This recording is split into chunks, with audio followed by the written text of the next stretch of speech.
Hello, my name's Rod Chong, an LA-based creative director. I've had 30 years of experience in a wide variety of different creative disciplines, from directing music videos to designing racing video games, motorsports photography, immersive event design. I'm going to take everything I've learned from my 30-year career and talk about different subjects and hopefully help you with your creative journey. So over on my Instagram channel, a question's come in from a young photographer who's got a little bit of an issue in that they are being invited to shoot a fair amount at events, but they're not getting paid for it. And they're trying to figure out how to unlock making an income from their photography career. Most young creatives that are starting out, especially those that are in freelance careers, have this challenge. The first thing that you need to learn as you're starting out your creative career is consistency. You need to make sure that you're continually working on your chosen practice. Whether you're doing test projects, whether you're trying to get paid for things, whether you're just in your bedroom creating demos, prototyping, whatever it is, just make sure you continue to work on your creative discipline and that you figure out how to enjoy the process. This will keep you motivated and keep you going. Whether things are really difficult or whether there's a flow to your work, just getting into the practice and the habit and the enjoyment of creating is hugely important. So focusing in on photography, this is what you need to look at first. Make sure that you're continually shooting all the time. And as you're starting out, I'd say it's optional whether you're getting paid.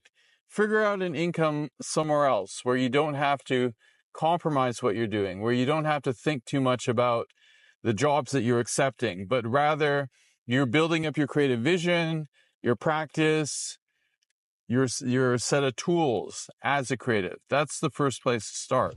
And as you're getting going, you can also look at your community, your collaborators, what's going on in front of the camera, your contact base, your resources. You're slowly building that up. And having income, I'd say at this stage is optional. It's not a requirement. The most important thing, like I said, is the consistency of shooting. The other thing to look at is your platform. What is the weight of your reputation in the industry? Who do you know? And as you go, all these things will slowly build up in time. Because it's those people that have reputations, that have an amazing body of work, that have the connections, those are the ones who start making money, and sometimes very good money with what they do.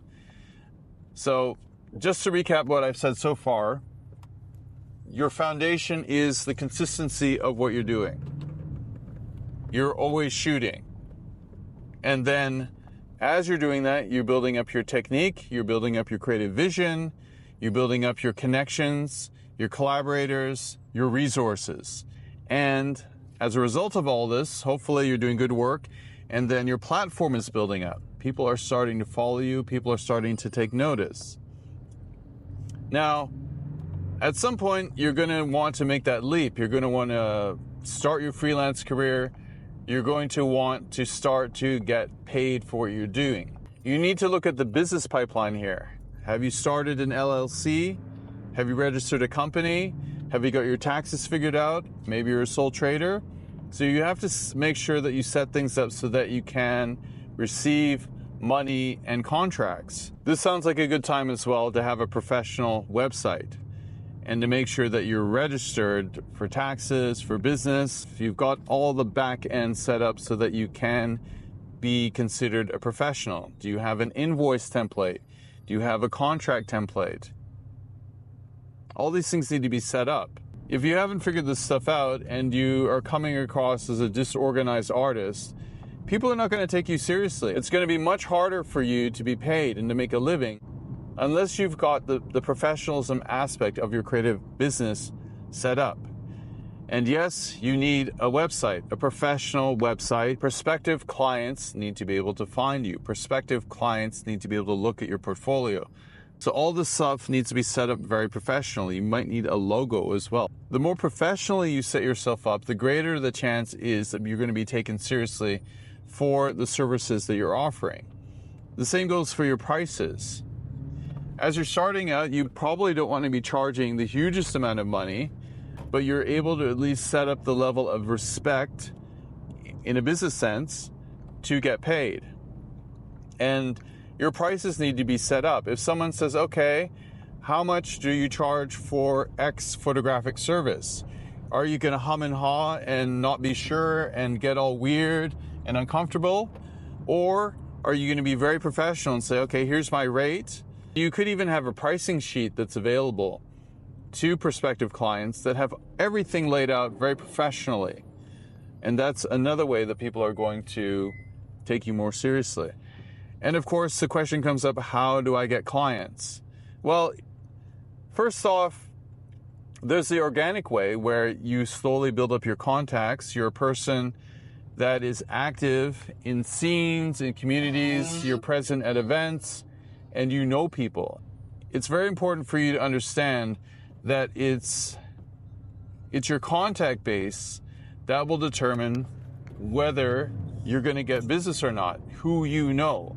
So you need to spend a lot of time going to events, shaking hands, meeting people, and building things up that way. I find this is the most effective way of getting work. Being part of a community, being part of the scene where you're trying to get those commissions and slowly building up your reputation and your contact base. For me, this is what works better than cold calling in. It's helpful to know who the decision makers are, the people that commission the work that you're trying to find, and make the contact with them. Just make sure that you're not coming in too aggressively, too awkwardly, that you need to be very natural with the way that you approach people. And then making sure that you have a sales pipeline for the cold calls. You are coming up on searches, that you are promoting your page on Instagram, and that you have a clear message. Now, mentioning Instagram, the other thing that comes up here is that in this day and age is to be a photographer now kind of automatically means that you should think of yourself as a content creator as well. But at the foundation of that, I really hope that you are a very good photographer and that you love photography and you spend a lot of time ensuring that your work is as sound as possible. The more that you build yourself up into a well-rounded creative, you can handle business, you can talk, you can present their work, and of course, yes, you need to be good at photography. All the greater the chances are that things are going to stick for you. Now, the last thing I want to talk about here is collaboration, because you will get asked to collaborate. People are going to ask you to work for free. And I don't think you should shy away from working for free or collaborating.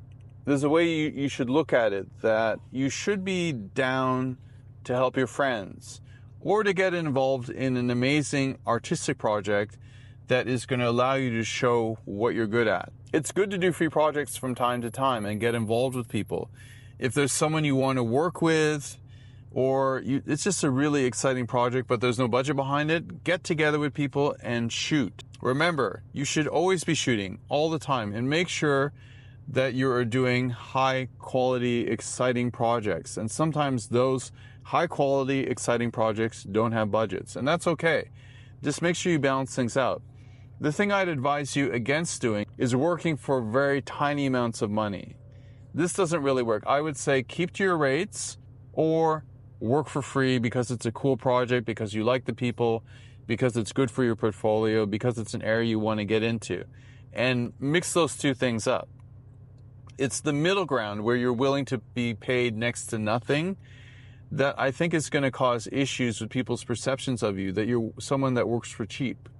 But remember, if you're going to command prices, you have to back things up with professionalism. If there's a brand that commissions and pays properly to photographers, it means that you're acting properly as well as a photographer. One last point that's going to directly affect how much money you can command as a freelance photographer and the type of jobs that come in and the type of respect and interest that you get is the size of your following. It used to be in the past that you had an ethereal thing, your business reputation, your contact base, all that stuff. But now, for better, for worse, there's just an empirical number that shows what you've done, what the interest is, and some kind of external validation for your work and your career. And that is your following or different followings. And so the more that you can focus on showcasing your expertise, your work, and who you are and your story on social platforms, and hopefully find a level of success and interest with those numbers. I'm sorry to say, this is how it works. If you get that following down and you get a very tight presentation and storyline for yourself as a creator, it's only going to help with commission projects. Make sure you're taking this side of your career very seriously. You're honing what you're doing for the feed. There's regular outputs of amazing photographic work, and it's very interesting to watch, and people want to follow along.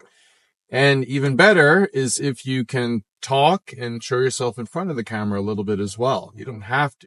I've seen plenty of amazing photography pages where the photographer isn't really in front of the camera, but there are certainly a lot of content creators / professional photographers out in the world who are doing very well. So that's a very good template to work from. Cool. If you have any further questions, just let me know and I'll answer them in the comments, or I'll make some more videos on this subject. All right. Cheers.